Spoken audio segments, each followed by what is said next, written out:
The conference room smelled like expensive leather and broken promises. I stared at the documents spread across my parents' mahogany table while my mother avoided my eyes. My father cleared his throat for the third time in 2 minutes. "Maya, you have to understand," he began, fingers drumming against the armrest. "Your brother needs this more than you do." I looked at the revised will. Everything. They were giving Marcus everything. The hardware store my grandfather built in 1962. The 3 rental properties in downtown Portland. Even the vacation cabin in Bend that I had spent every summer of my childhood helping to renovate. My inheritance, the one my grandfather explicitly left to both of us equally, was being redirected entirely to my older brother. "Needs it more," I repeated slowly. My voice sounded distant, like it belonged to someone else. "I've worked at Patterson Hardware for 8 years. Marcus hasn't stepped foot in that store in a decade." My mother finally spoke, her voice gentle but firm. "He's struggling, Maya. The divorce, the debt. He needs a fresh start." A fresh start, built on my grandfather's legacy, funded by erasing me from the family assets I had earned through years of early mornings, inventory counts, and customer service with a smile. Marcus walked in 20 minutes late, designer sunglasses perched on his head despite the overcast sky outside. He had that easy confidence of someone who had never truly failed because someone always caught him. "Hey, everyone," he said, grabbing a bottle of water from the sideboard. Traffic was insane. He didn't look at me. He never really did. To Marcus, I was background noise, the younger sister who handled the boring stuff while he pursued his important ventures. His last important venture had been a craft cocktail bar that closed after 14 months, leaving him $70,000 in debt. Before that, it was a food truck. Before that, a clothing line. Each failure followed the same pattern. Big dreams, bigger spending, and our parents writing checks to soften the landing. "So we're all clear on the arrangement?" my father asked, looking between Marcus and me. My brother nodded, already scrolling through his phone. I said nothing. The silence stretched until my mother shifted uncomfortably. "Maya, sweetie, say something." I closed the folder in front of me with deliberate care. "When does this take effect?" I asked. "Immediately," my father confirmed. "We've already filed the paperwork." That night, I sat in my apartment with a bottle of wine I was too angry to drink. My cat, Pepper, watched me from the windowsill with those judgmental green eyes that cats perfect over lifetimes. The revised will sat on my coffee table like evidence at a crime scene. I thought about my grandfather, Otto Patterson. He had built Patterson Hardware from nothing, starting with a small storefront and a loan he took 15 years to pay off. He taught me about profit margins when I was 12. He showed me how to read people, how to know when a customer needed guidance versus when they needed space. When he died 3 years ago, his will was clear. The business would be split equally between Marcus and me, with the understanding that whoever ran it would buy out the other's share over time. My parents were supposed to be neutral executors. Instead, they had rewritten everything while I was busy actually running the store. My phone buzzed. A text from my mother. "Please don't be angry. We're doing what's best for the family." I deleted it without responding. Then I opened my laptop and started researching something I should have looked into years ago: business acquisition loans. The next morning, I walked into Patterson Hardware like I had every weekday for the past 8 years. The familiar smell of sawdust and machine oil greeted me. Tommy, our longest-term employee, was already rearranging the display of power tools. "Morning, Maya," he called out. New shipment came in early. "Want me to start inventory?" "Please," I said, heading to the back office. The office that was technically mine, even though my parents had just given it all to Marcus without asking if he even wanted it. I pulled up the store's financial records, something I had access to as assistant manager and part owner, or former part owner. I corrected myself bitterly. The numbers told a story my parents either didn't know or chose to ignore. Patterson Hardware had grown 32% in revenue over the past 3 years. Our customer retention rate was 87%, almost unheard of in retail. We had expanded our contractor services division, bringing in corporate clients who spent thousands monthly. I had done that. Me and Tommy and our small team of 5 employees who actually cared about customer service and quality products. Marcus had contributed exactly nothing, yet he was about to inherit everything. I downloaded every financial document I could access and saved them to an encrypted drive. My best friend Natasha met me for lunch at our usual spot, a Vietnamese restaurant near the waterfront. She took one look at my face and ordered extra spring rolls without asking. "They actually did it," I said, pushing noodles around my bowl. They gave him everything. Natasha had known my family for 15 years. She had watched Marcus charm his way through life while I worked doubles at the hardware store during college. "What are you going to do?" she asked. I pulled out a folder I had prepared that morning. Inside were loan applications, business valuations, and a list of 3 commercial lenders who specialized in acquisition financing. "I'm going to buy it," I said. Her eyes widened. "Buy what?" "Patterson Hardware. The whole thing."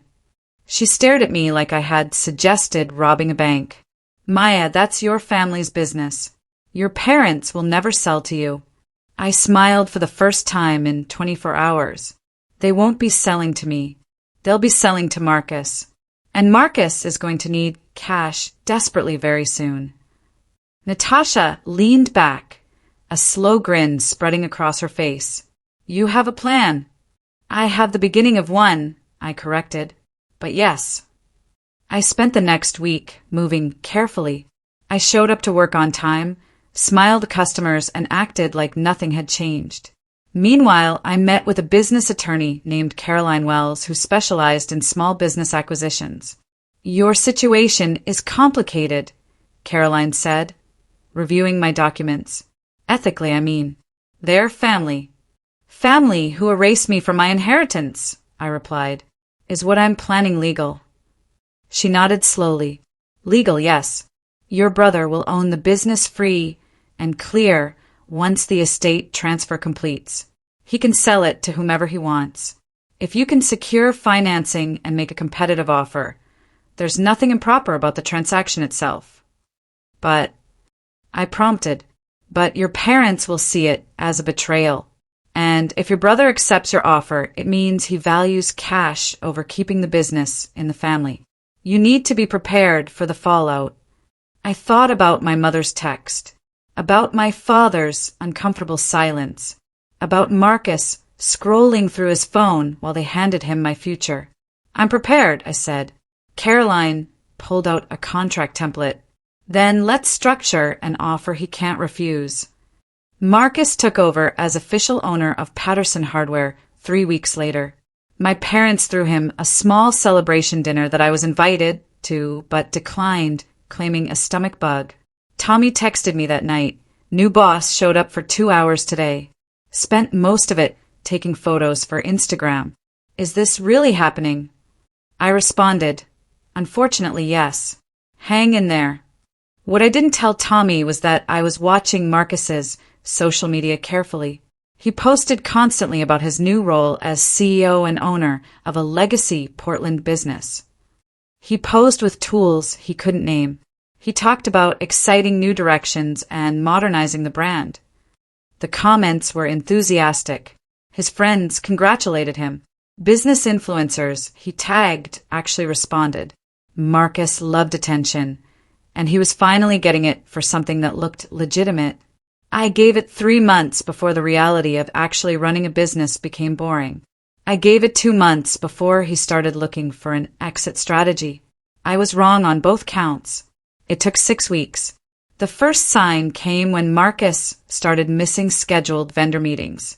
Tommy had to cover, awkwardly explaining that the owner was dealing with strategic planning.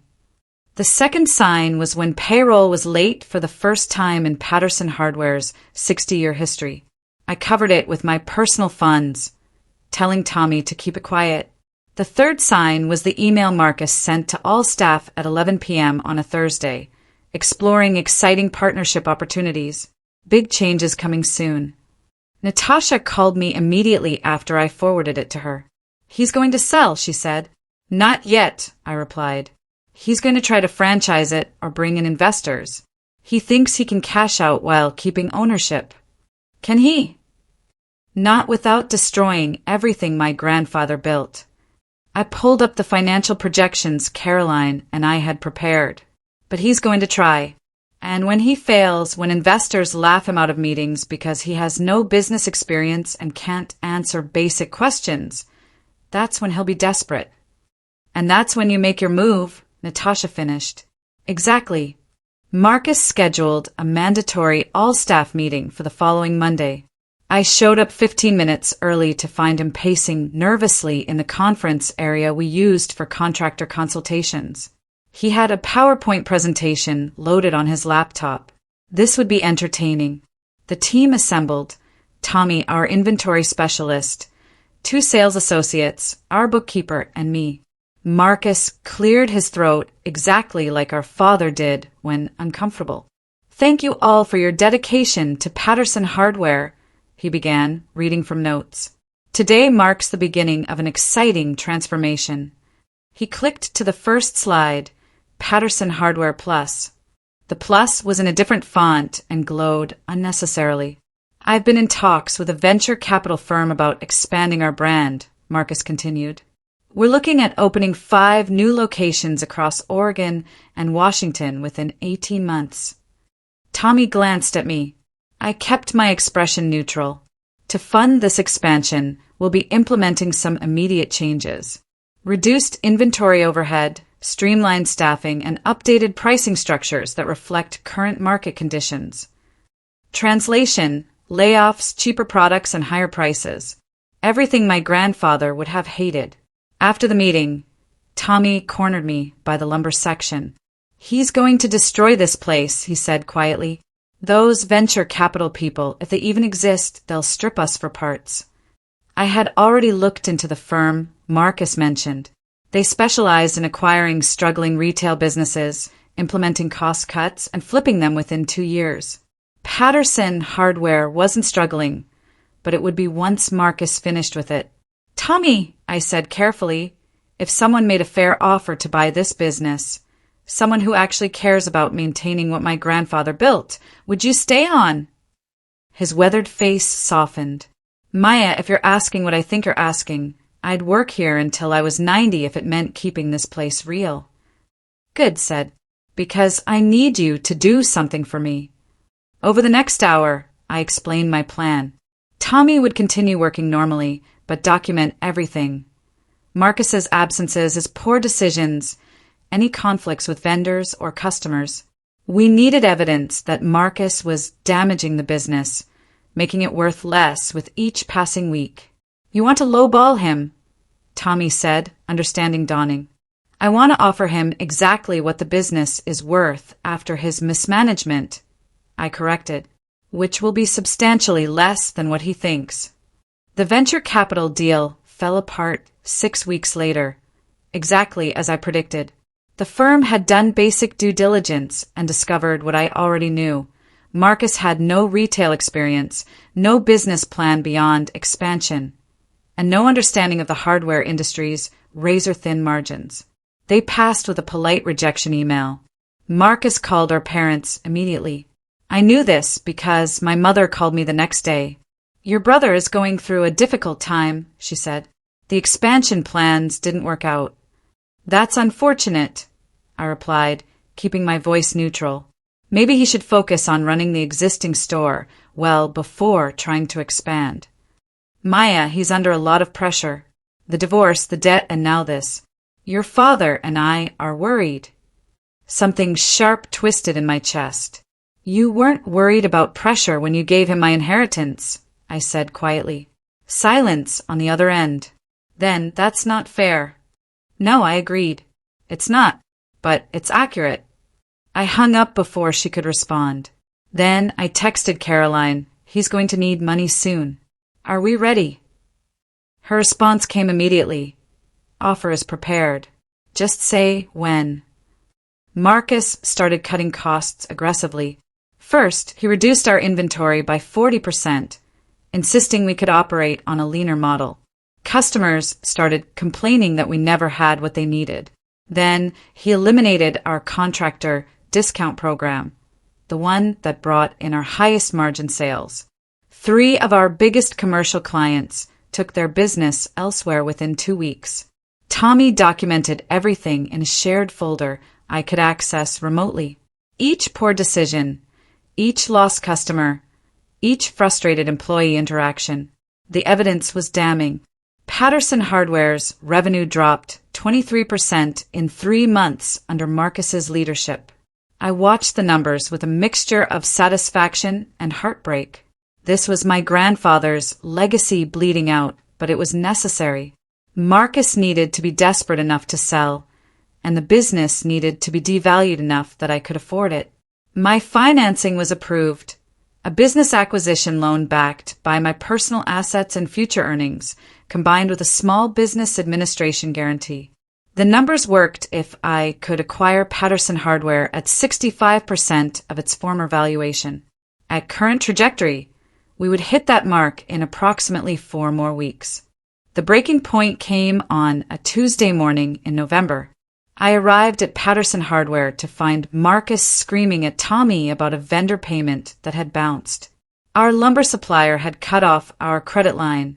We couldn't order new stock without cash up front, and Marcus had already burned through the operating capital my grandfather had carefully accumulated. "This is your fault," Marcus shouted at Tommy, his face red. "You should have managed the accounts better." "I'm inventory, not bookkeeping," Tommy said calmly. "And I told you 3 weeks ago we were running low on cash reserves." "Don't talk back to me. I own this place."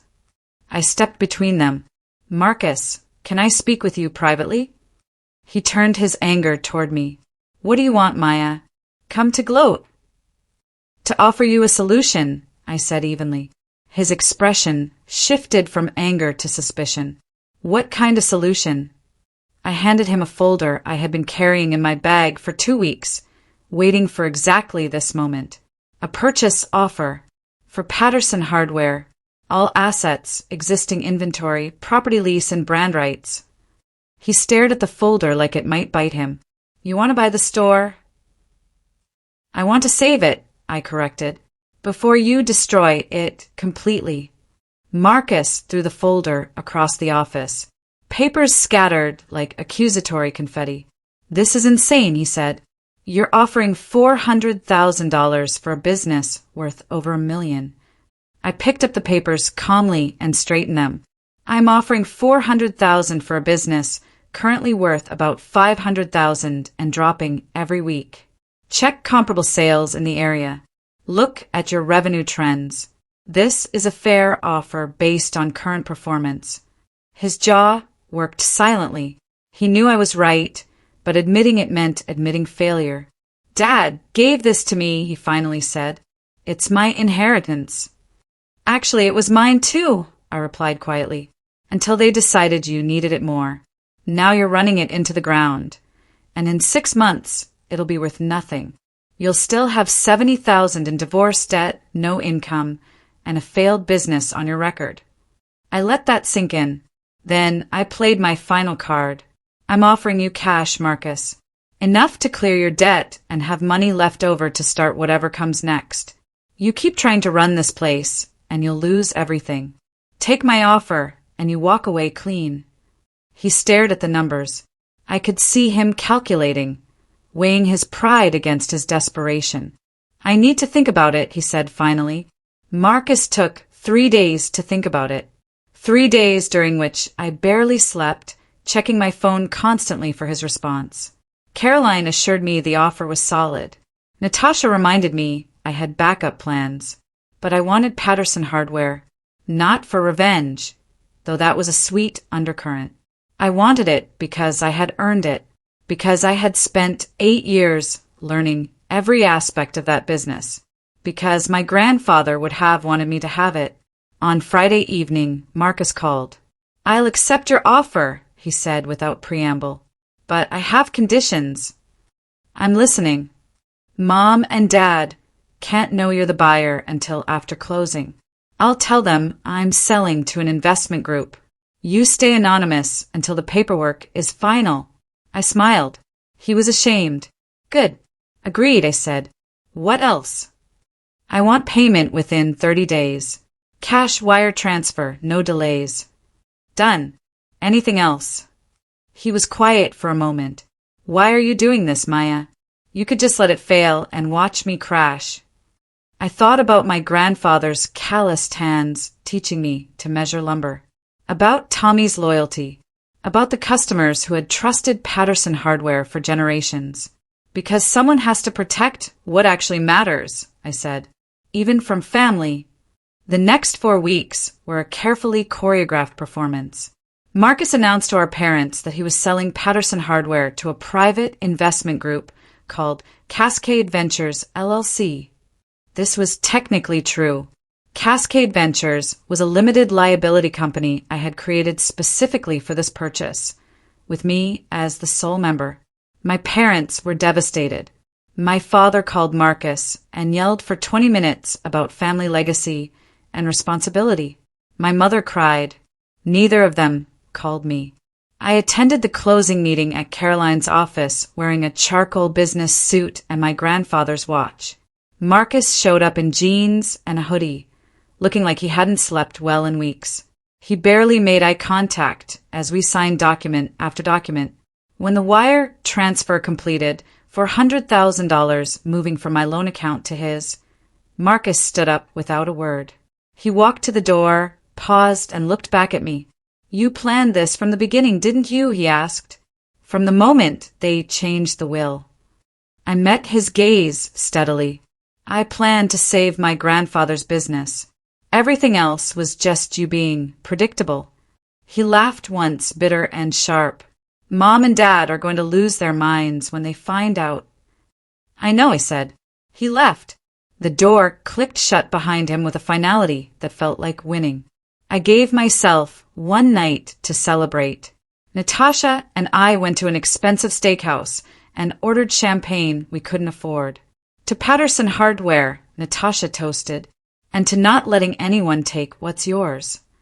We clinked glasses, and I felt something loosen in my chest that had been tight for months. The anger, the betrayal, the constant calculation, it was finally over. I owned my grandfather's business. I had outmaneuvered my parents and my brother using nothing but patience and their own poor decisions against them. The next morning, reality set in. I now owned a struggling hardware store with depleted inventory, damaged vendor relationships, and demoralized staff.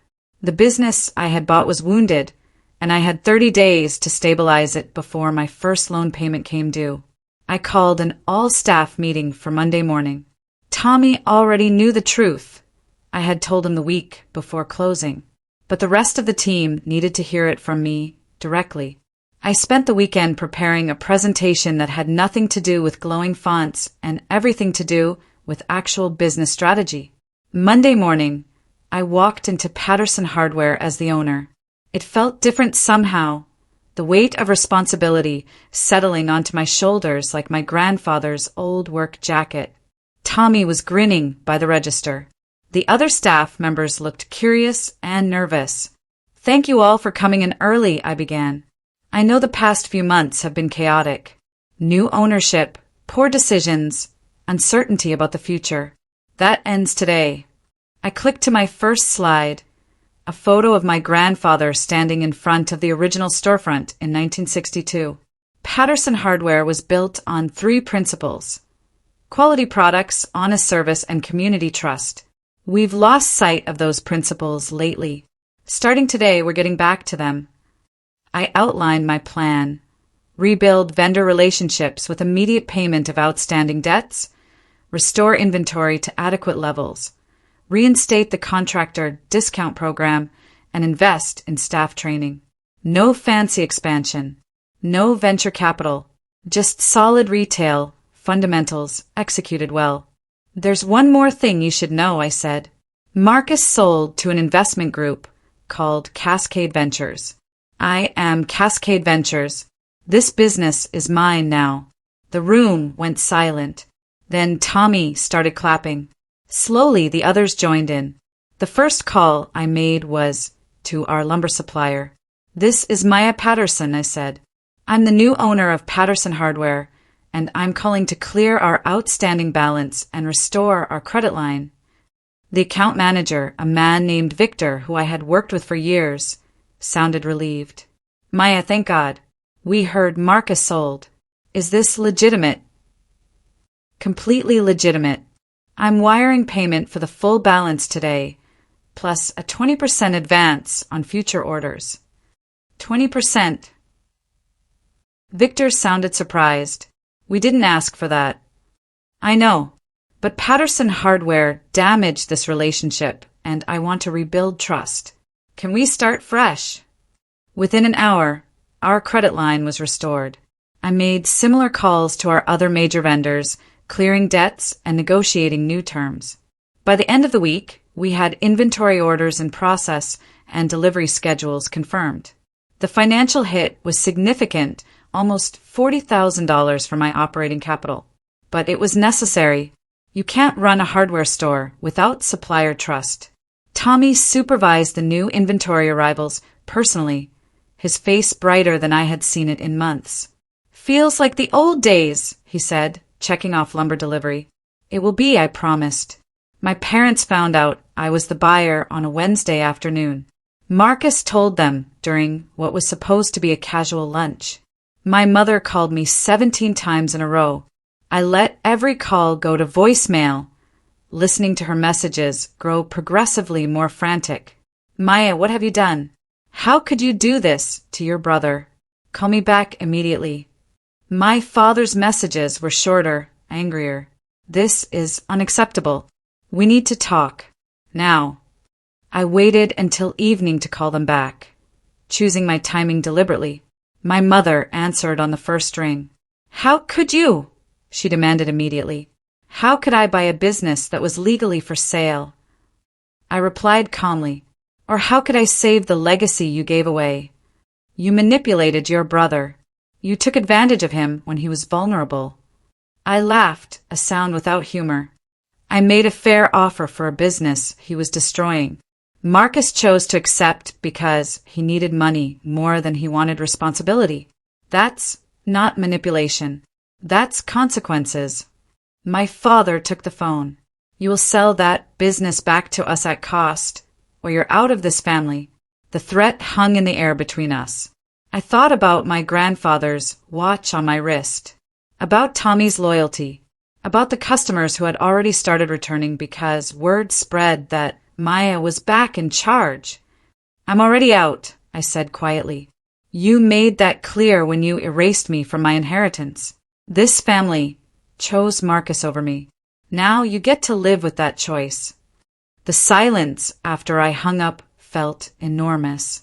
I sat in my apartment, hand shaking slightly, and waited for the regret to hit. It didn't come. Instead, I felt lighter, like I had been carrying something heavy for years, and finally set it down. Natasha came over with takeout and moral support. "That took guts," she said, unpacking containers of Thai food. "How do you feel?" "Free," I admitted. Angry, sad, relieved, terrified, but mostly free. We ate in comfortable silence. Then Natasha asked the question I had been avoiding. "What happens now? With your family?" I thought about it carefully. I don't know. Maybe eventually we repair things. Maybe we don't. But I'm not going to set myself on fire to keep them warm anymore. "Good," Natasha said firmly, "because they don't deserve you." My phone buzzed with a text from an unknown number. I opened it cautiously. It was from Marcus. "They're furious. Dad is threatening to sue you. Thought you should know." I stared at the message. Marcus warning me felt surreal, like finding water in a desert. I typed back, "Thanks for the heads up. You okay?" His response came after a long pause, getting there. "The money helped. Good luck with the store." It wasn't an apology. It wasn't reconciliation. But it was something. My father did try to sue. He filed a complaint claiming I had defrauded Marcus into selling below market value. Caroline demolished the case in preliminary hearings, presenting evidence of Marcus's mismanagement, the business's declining value, and the fair market analysis supporting my offer. The judge dismissed it within 3 weeks.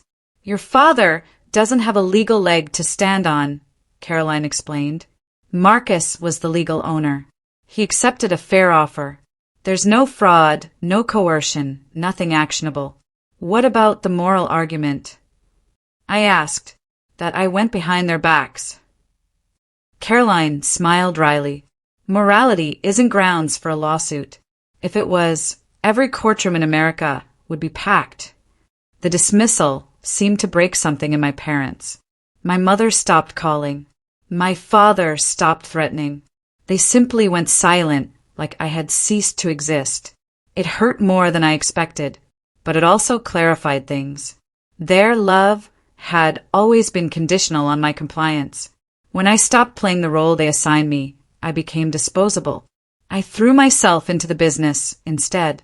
Patterson Hardware became my family, my identity, my purpose. 6 months after the acquisition, Patterson Hardware was thriving again. Revenue had recovered to previous levels. We had hired 2 new staff members. Customer satisfaction scores were the highest they had been in 5 years. I implemented a customer loyalty program that brought back contractors who had left during Marcus's tenure. I negotiated a partnership with a local trade school to offer tool discounts to students, building goodwill and future customer relationships. Tommy was promoted to general manager with a raise he absolutely deserved. He cried when I told him. This tough 70-year-old man who had worked with my grandfather tearing up in the office. Otto would be proud of you, he said gruffly. You saved this place. We saved it, I corrected. I couldn't have done this without you. I visited my grandfather's grave on the anniversary of his death. The headstone was simple. Otto Patterson, 1935 to 2021, builder of community. I sat on the grass and told him everything that had happened, about the betrayal, the planning, the acquisition, the rebuilding. I hope I made you proud, I said quietly.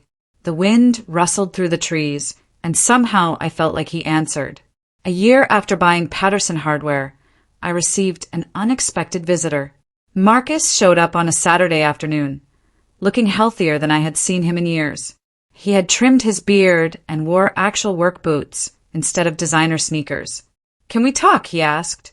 I led him to the office, curious despite myself. He looked around at the restored space, the organized files, the photo of Grandfather Otto that I had rehung on the wall. Place looks good, he said. You were right. I was destroying it. I didn't say anything, waiting. I've been going to therapy, Marcus continued, working through some stuff about Dad and expectations and why I kept failing at everything. He met my eyes. I'm sorry, Maya, for everything, for taking what should have been yours, for running this place into the ground, for being a terrible brother. The apology landed between us like something fragile. I wanted to protect my anger, hold on to it like armor, but I was tired of carrying it. I appreciate you saying that, I said carefully. It doesn't fix everything, but it means something. I know, he said. I'm not asking for forgiveness. Just wanted you to know I understand now. What I took from you. What Mom and Dad did. Marcus stood to leave, then paused. They ask about you sometimes. Mom especially. She won't admit she was wrong, but I think she knows. What about you? I asked. Are you doing okay? He smiled, and for the first time in years it looked genuine. Yeah, I'm working construction now. Actual physical labor. Turns out I'm decent at it when I'm not trying to be someone I'm not. After he left, I sat in the quiet office and felt something shift. The anger that had driven me for 18 months was finally loosening its grip. I had won. Not just the business, but something more important. I had proven to myself that I was capable, strategic, and strong enough to fight for what mattered. Patterson Hardware wasn't just my grandfather's legacy anymore. It was mine too. That evening, Natasha and I celebrated with dinner at the Vietnamese restaurant where I had first outlined my plan. To year one, she toasted, and to many more. I clinked my glass against hers, to building something that lasts. My phone buzzed with an email notification. A customer review, 5 stars. Patterson Hardware is back to being the best in Portland. Maya and her team are knowledgeable, fair, and genuinely care about their customers. Highly recommend. I smiled. This was what winning actually looked like. 2 years after buying Patterson Hardware, I finally heard from my mother. She called on my birthday, her voice hesitant. Maya, it's Mom. I know I don't have the right to ask, but could we meet for coffee? We met at a neutral location, a cafe neither of us had history with. She looked older, tired lines around her eyes that hadn't been there before. I've been thinking a lot, she began, about what we did to you, what I did. I listened without interrupting. Your father and I thought we were helping Marcus. We convinced ourselves you were strong enough that you didn't need the inheritance. But we were wrong. We chose favorites, and we lost you because of it. She wasn't crying, but her hand shook slightly around her coffee cup. I don't expect you to forgive me, but I needed you to know that I understand now. What we took from you wasn't just money or property. It was trust. Yes, I said simply. It was. Can we try to rebuild that? She asked. Slowly. I thought about Marcus's apology, about the year I had spent proving myself, about the business thriving under my leadership. Maybe, I said, but it has to be different this time. No more choosing sides. No more conditional love based on who needs help more. She nodded, tears finally falling. I understand. We didn't hug. We didn't promise everything would be fixed. But we finished our coffee and made plans to meet again in 2 weeks. It was a start. I drove back to Patterson Hardware, where Tommy was handling the Saturday rush with our expanded team. The store was busy, alive with the sound of customers and commerce and community. My grandfather's dream, preserved and growing. I had lost my inheritance, fought to reclaim it, and built something even stronger in the process. My family had tried to erase me, and instead I had written my own story. Standing in the doorway of Patterson Hardware, watching everything I had fought for thriving around me, I finally understood. Sometimes getting what's yours means taking it back yourself. And that's exactly what I did.